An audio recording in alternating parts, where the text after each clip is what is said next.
안녕하세요. 대단히 반갑습니다. 그린란 잔향TV 이종수입니다. 이번 시간은 1423번째 시간으로 수필인간 1이라는 글을 읽어드리겠습니다. 수필인간 1, 이응준. 비좁은 컨테이너 박스 안에서 구두를 닦고 수선하는 한 늙은 사내를 알고 있다. 그는 봄, 여름, 가을, 겨울 하루하루를 그 열악한 생의 참 안에서 고개를 숙인 채 앉아 마치 병든 세계를 치유하듯 더럽혀지고 망가진 구두를 빛나고 온전케 한다. 내가 감을 한 다음 날이면 구두 닦는 버릇이 생긴 데에는 이 사람의 소박한 요술을 조용히 감상하기를 즐기게 된 까닭이 크다. 전날 밤 어지러운 술집 골목들을 비틀비틀 누비며 엉망이 돼버린 구두가 그의 손길에 의해 거듭나는 과정과 그 모양을 멍하니 바라보고 있노라면 나는 내 전생의 모든 가오가 청산되는 것만 같던 기분에 젖어드는 것이고, 무엇보다 크고 작던 근본적으로 숙달된 장인의 능숙한 기에는 유쾌한 음숙을 준다. 탕하에 더럽혀지고 망가진 구두를 빛나고 온전케 하는 것을 별일 아니라며 폄하하는 자가 있다면 나는 그가 얼마나 대단한 일을 하는 위인이신지 모르겠을 때 그의 처음부터 끝까지 송두리째 무시하지 않을 수 없다. 그러나 소위 구두병원이라고 써붙여져 있기 마련인 요즘의 구두방이 몰락하는 직종이 된 지 오래인 것은 나와 같이 반상과 명상을 목적으로 구두를 맡기려 하는 엄밀한 괴짜는 물론이요, 평범한 필요에 따라 구두를 닦는 이들이 많이 줄었고 값싸고 질 좋은 기성품 구두들이 대량 생산되는 상황에서 문제가 생기면 바로 버리고 새 것을 사지 굳이 고쳐 신으려는 사람은 별로 없기 때문이다. 호라 잊혀지는 과부가 걱정해준다고 했던가. 구두병원 원장님과 문인인 나 사이에 각별한 친분은 우리 둘이 공이 치명적인 사양산업에 종사한다는 공통점에서 기인한 슬프고도 착잡한 연대가 아닐까 싶다. 나이가 어느덧 환갑에 가까운 그는 고아로 자라서 올해 전문대학에 들어간 아들과 단둘이 산다. 얼마 전에는 동네 교회 첨탑에 있던 철제 십자가와 그것을 받치고 있던 구조물이 부서지면서 떨어져 끔찍한 참사가 날 뻔했는데 하필 그때 그가 그 아래를 지나가다가 9세 이상으로 피해 타고 있던 자전거만 박살이 난 사건이 있었다.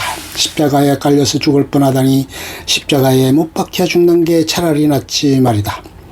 사뭇 극도로 불운하고 추리하다 내게는 이것이 그와 나와 같은 이들의 우울한 상징처럼 여겨졌다. 만물만사의 흥망성쇠란 어찌해 볼 것도 없는 당연한 이치이다. 가령 컴퓨터가 나오면서 타자기와 타자수가 사라지고 핸드폰이 생기면서 전화 교환수가 사라진다. 대형마트들의 혁신적인 유통과정으로 인해 재래시장이 사라지는 것은 메이지 유신 때문에 백주대낮에 칼찬 사무라이가 거리에서 사라져 금도도장이 생겨나는 것과 마찬가지다. 특히 최근 20년간처럼 세상 문물의 뿌리가 거의 싹 다 뒤바뀌는 경우에는 더더욱 그렇다. 누구는 이런 것들을 두고 타락이라고 욕하고 싶겠으나 실상 이런 것들은 변화에 이어서 변하는 세상 따라 적절히 변하지 못하면 긴 현실 속에서는 마침 그게 타락일 게다. 이는 남의 흉내 아니라 내 딱한 처지다. 이제는 순수 문학을 하는 한국 작가라는 존재는 웃기지도 못하는 코미디언에 불과하다. 나로서는 그런 실존적 모욕감을 느끼면서도 문학을 포기하지 않기 위해 인내와 결기에 못지않게 공부가 요구됐다.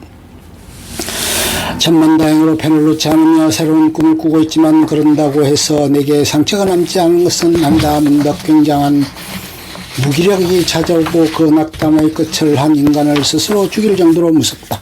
그러나 그 굉장한 무기력이 찾아왔던 것처럼 문득 지금으로부터 30년 전, 그러니까 내가 20살쯤에 썼던 어떤 시 몇 편을 지금 20대가 읽고 있다는 사실을 우연히 발견하게 되고는 그야말로 탕화의 더럽혀지고 망가진 구두가 어느 사내의 손길에 의해 빛나고 온전케 되는 것을 멍하니 바라보는 것보다 더 놀라게 되는 때가 있고, 그럼에도 불구하고 이것은 내가 아직도 싫어하는 것을 쓰고 있다는 사실보다 더 놀라운 사실이 아닐런지도 모른다. 하루의 일을 마친 늙은 구두 수송공이 저녁 무렵 자신의 작은 컨테이너 박스 그 비좁은 생의 참호 속에서 걸어나와 가방을 둘러맨 채 어딘가에 있을 집으로 돌아가는 그 야유인등을 바라보는 것은 내게 뭐라 설명하기 힘든 복잡한 감정을 불러일으킨다. 나는 누구인가 아직도 누군가가 내 어린 시절의 시를 읽어주고 있고 나는 여전히 오리무중의 모독 속에 새로운 시를 쓰고 있는 중이다. 보잘것없어 보이는 이를 목숨처럼 일으키며 살아간다는 것은 일제히 묘한 슬픔을 안겨준다. 다만 나는 속삭이고 싶다. 사실상 인생은 신화 소설이 아니라고. 인생은 순간순간 한편의 수필이다. 우리 모두는 시인이나 소설가나 수필가도 아닌 수필인간이다. 인생과 인간은 시처럼 비장하고 아름답지도 소설처럼 풍성하고 구조적이지도 않다. 도대체 얼마나 큰 판을 벌려야 행복할 것인가. 소원대로 큰 판이 좌우지되면 행복할 자신이 있는가. 무기력이란 내가 하고 있는 일의 작은 신비를 잃어버렸을 때 일어나는 현상이다. 우리가 무자비하게 변해가는 세상 속에서 이런 것은 실용이나 보람이 아니라 바로 이 신비다. 허황되지 않은 알찬 신비, 실체인 신비, 그것을 과연 무엇이라 부르든 그것은 인생에 있어서 가장 소중한 것들 가운데 단연코 하나이며 그것이 없는 인생의 생기와 빛을 잃어버린 인생이다. 원래 희망이라는 것은, 사랑이라는 것은 그렇게 큰 게 아니다. 자꾸 사랑과 희망을 과장선전하지 말라. 작은 희망과 작은 사랑을 찾는 자가 전국엔 큰 희망과 큰 사랑을 얻는다는 입바른 소리도 말짱 거짓이다. 인생은 원래 허무하고 인생은 작다. 인간도 작다. 작은 것을 작다고 알아야 한다. 그래야 우리 각자가 진리를 잃지 않는다. 내가 20살 때 썼던 시를 요즘 같은 세상에서 다만 몇 명이라도 요즘 20살들이 돌려 읽는다는 것, 이것보다 더 신비스러운 일이 어디 있겠는가 말이다.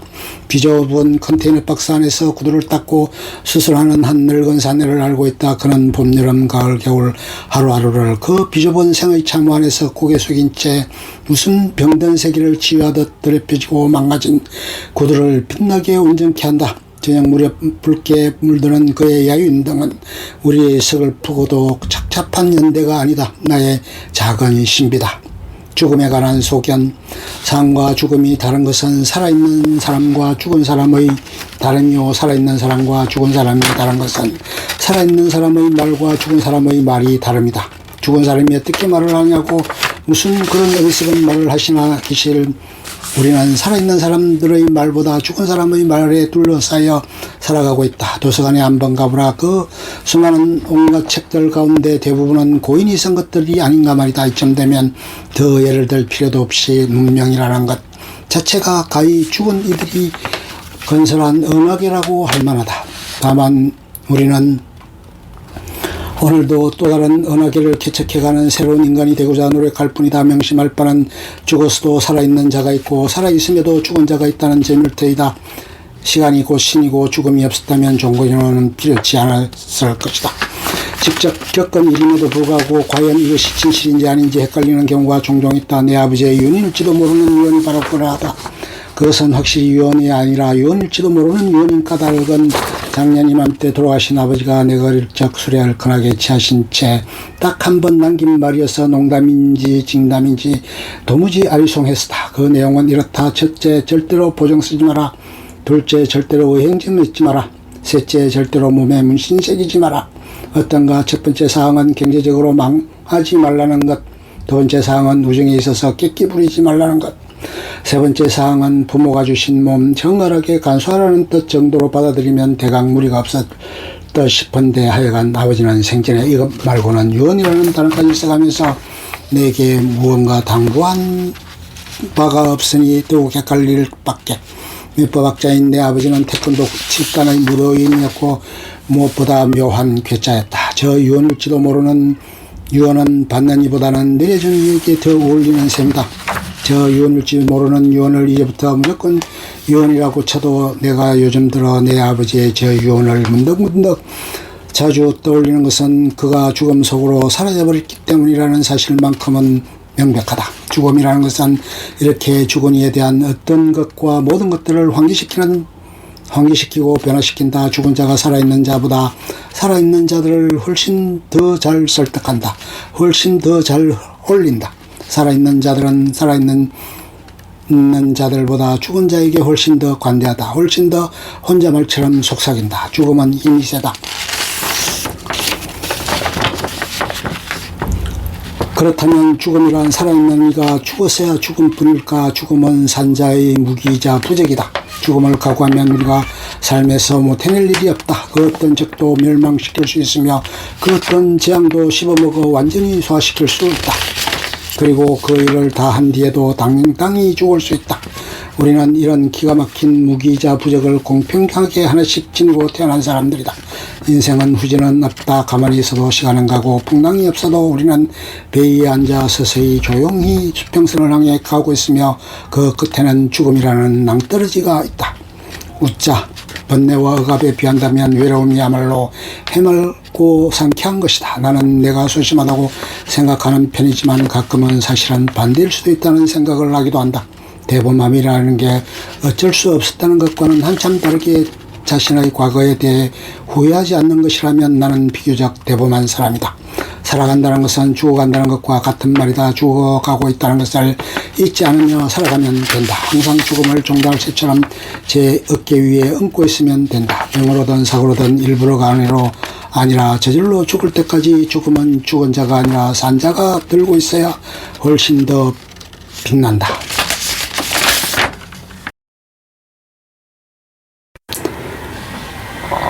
그에게 노벨 문학상이 도로하지 않자 전 세계적으로 항의가 일었던 1899년생 작가 호레 루이스 보르헤스는 유전적인 질병으로 거의 장님이었는데 자신의 1983년 8월 25일이라는 단편소설에서 바로 그날 자살할 거라고 공언을 했더랬다.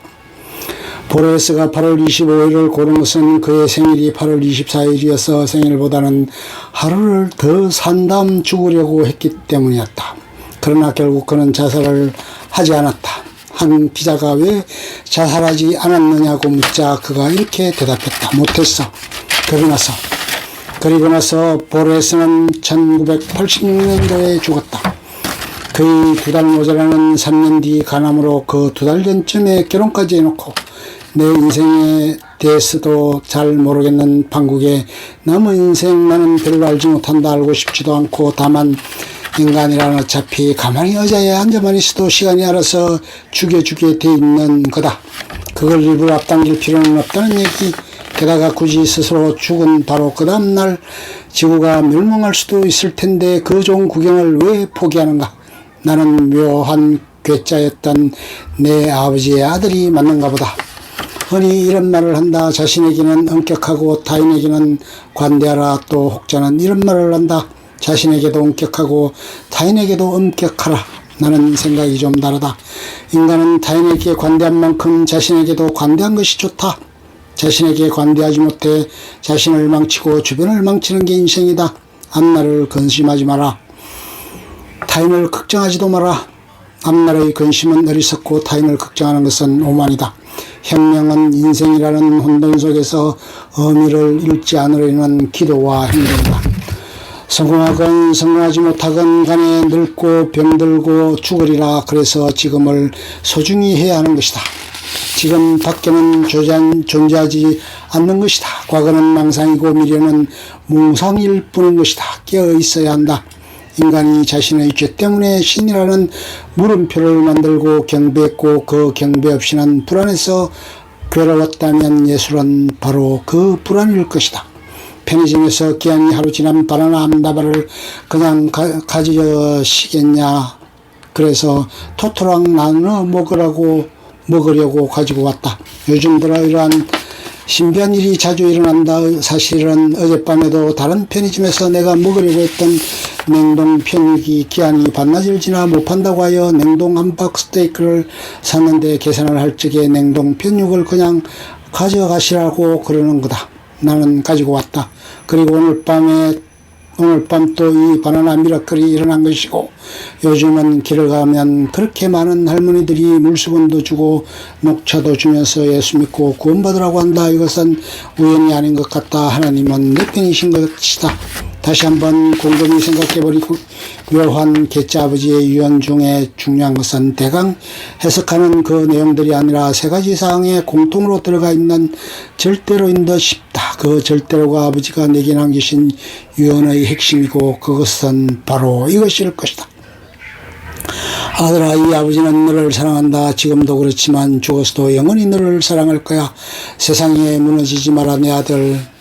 내 아버지가 일생 스스로 강조한 덕목은 인내와 용기, 이 두 가지였던 것 같다. 이 밤과 새벽 사이 내게 묻는다. 너는 인내와 용기가 한 몸인 자인가? 내가 좋아하는 작가들 가운데는 아무래도 예민한 예술가들이어서 그런지 자살한 이들이 좀 되지만 내가 그들을 좋아하는 것은 그들이 자살했기 때문이 아니라 훌륭한 작가였기 때문이고, 어쩐지 만약 보르헤스가 자살했더라면 나는 보르헤스를 지금처럼 좋아하지는 않았을 것 같다. 아버지가 돌아가시고 나서 나는 고아가 되었으며 사실상 일가 친척조차 하나 없는 완전한 혼자가 되었고, 식구라고는 개 한 마리뿐이다. 아버지의 저 유언이 진짜 유언인지 장난이었는지는 이제와 중요치 않다. 살아있는 나는 죽은 자인 그가 오로지 그리운 것이다. 제 아픈 삶을 끝까지 상대하다가 담담히 죽음을 맞이한 한 인간의 실존적 무도가 존경스러운 것이다. 나는 나의 슬픔 앞에 스스로 관대하고 싶다. 다시는 만날 수 없는 그가 나를 사랑했던 마지막 사람이었기 때문이다. 무서운 아버지도 없는데 이 여름이 다가기 전에 문신이나 한번 새겨볼까? 죽음은 삶보다 위대하지 않다. 죽음을 위대하게 하는 것은 그의 삶이다.